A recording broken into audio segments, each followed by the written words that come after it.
third in of this area. So it's to do with bandwidth management using queues in your MikroTik.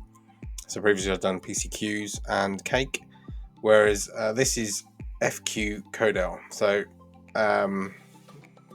people probably pronounce that differently, but that's how I choose to say it. It stands for Flow Queue Controlled Delay. So effectively, it's another way of managing individual flows dynamically by reducing that bufferbloat, which is a term that's used to it's used to describe when your traffic is bloated, because something is perhaps taking all the available traffic, and the more sensitive things like gaming and VoIP are affected. So it reduces that latency significantly, and it adapts dynamically to the varied network conditions. So it ensures that fairness between all traffic flows. So it's almost like a precursor to Cake. Cake's a bit more advanced, but it's a very useful tool, and it's definitely worth giving it a go if you're having these sort of problems. Maybe you want just you've got a smaller router and you want to just have got heaps of people using it, but you're just finding that occasionally you're having those constrictions. So definitely worth checking it out. So we'll jump straight into the configuration. So let's jump on our MikroTik and I'll take a look. And we'll take a look at what I've already done. So this is a CHR one running in VMware. We won't go through the exact steps like we necessarily did in the other ones where we create the Mangle Rules and everything, because I've already got them here. So it's worth checking out those other videos, but I'll just go through quickly what is set up. So we have this address list here, matching on my LAN that I'm on this machine. And then we have these two Mangle Rules, a pre and a post routing Mangle Rule. So the post routing is for the download, and then the destination is going to be that address list. Again, you can, as I mentioned in the other videos, you can specify the subnets in here, but this just means that we can add additional subnets as and when we want, or individual hosts. And then the pre-routing is the upload. And again, we're matching this time on source. And then all we're going to do is just mark those packets, and we're going to give it a mark that's distinguishable by the either upload or download and where that traffic's coming from. So this could be a group, you can give it any name you like, this is editable. And then once we get those, we can then go into our queues. And again, you can do this in simple queues, but I prefer using QTree because it just gives you that ability to, you can group stuff together. You can then you can have these, like I've got here, these global upload and download, and outside of that you could have your dedicated ones. So this could be like a shared pool, and then you could have dedicated traffic outside of this. And again, I'm only using 10 meg for the examples because I've got more bandwidth to play with, but 10 megs are a smaller amount that we can then constrict the network a bit better to see some results. And then in here, I've under the global ones, I've got these this standard just default queue, which again is just 10 meg, and again matching on that download packet that we saw earlier in the Mangle Rule. And again, the same with the upload. And then what I've done is also created a clone of those, but I'm using the queue type as the FQ one, which I've created, which is a bespoke one which you create here, which is the same you do for the PCQ or the Cake.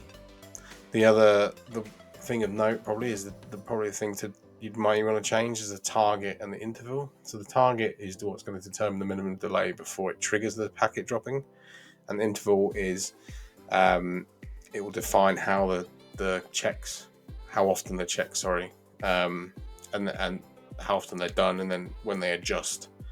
So an example for the target, you may want to lower that less than what it is at the moment for your ultra sensitive stuff, so like your VoIP or your gaming.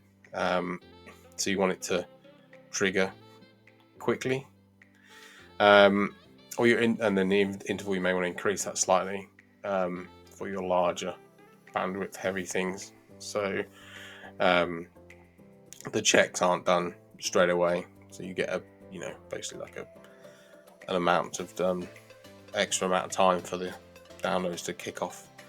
But we're just going to leave that for default for now, because I think it's always best to, when you start off with something, you just leave them as they are, and then you can go in and fine tune them later, unless it's a key thing you need to set in the beginning. Yeah, the other thing I'll note is when you set your limits, say we did literally have a 10 meg connection, I wouldn't be setting 10 meg as my max. So you want to keep it to that sort of 90-95% of your total, which is hard if you're on a sort of an ADSL MBN. If you're in Australia, you can't always, you don't get a dedicated speed from your provider necessarily, you get kind of best effort. So whatever your best effort normally is, maybe just, you know, say you sometimes get 25, you sometimes get 27, maybe reach for about 23, because you know it's never going to go higher than that. You're never going to go lower than that, but you know, you could go a little bit higher, but you just have, you're never going to be maxing out too soon, if that makes sense. So what we'll do now is I'll just open up my command prompt, and we'll just get to the, I'm using an iPerf server, which is I've got running on a machine which is just on my dev network, the other side of the this router. So it's going to route through that same gateway, but it just gives me the ability to do a you know, generate some traffic. So I'll just paste in that. So that's the IP that I'm hitting, and then it's going to try and download. So this -R means download. So it's got the server running on the other end, and it's going to attempt to download it 100 meg. But as you can see, we'll be restricting it to go bandwidth to. If I keep that running, I'll just turn that off. See, we're at yellow. I need to turn both these off because they're both set to 10. There you go, up to 300. So let's turn these back on. Okay, now while that's running, let's jump on here. And as I did, I used this speed test before because this is quite a good bufferbloat speed test. And we'll also get a download going as I did before as well. And this will just give us a sort of a before and after. So we're going to be generating a lot of traffic. Keep that iPerf thing going. That'll decrease as we start to download stuff. Yeah, so it's now downloading quite slowly.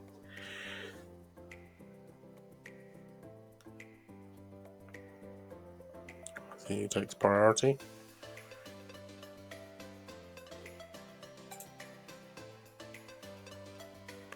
It's barely downloading anything. So now let's run this. And now the way this is working, what it does is it does a checks your latency, and then it will start a download. And while it's doing that download, it monitors your active latency. And if it increases during the download speed test, then it knows that you've got some, you know, that it's got bufferbloat. So there's a high performance on your network. So as you can see, we're getting quite, you know, speed is about what our limit is, but yeah, we'll look at this very high. What's the iPerf doing? So it's not this, so it's taking priority now. So obviously this download is going to be very slow. 11 days. So there's no real nothing controlling who gets getting the priority on our network. Obviously, it's doing a lot of tests now as well.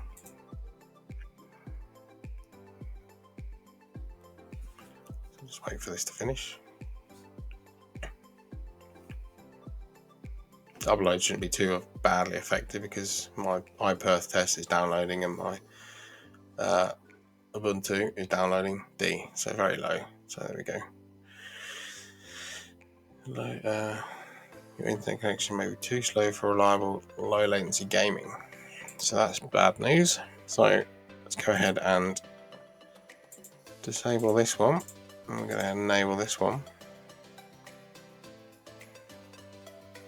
And then disable this one and enable this one.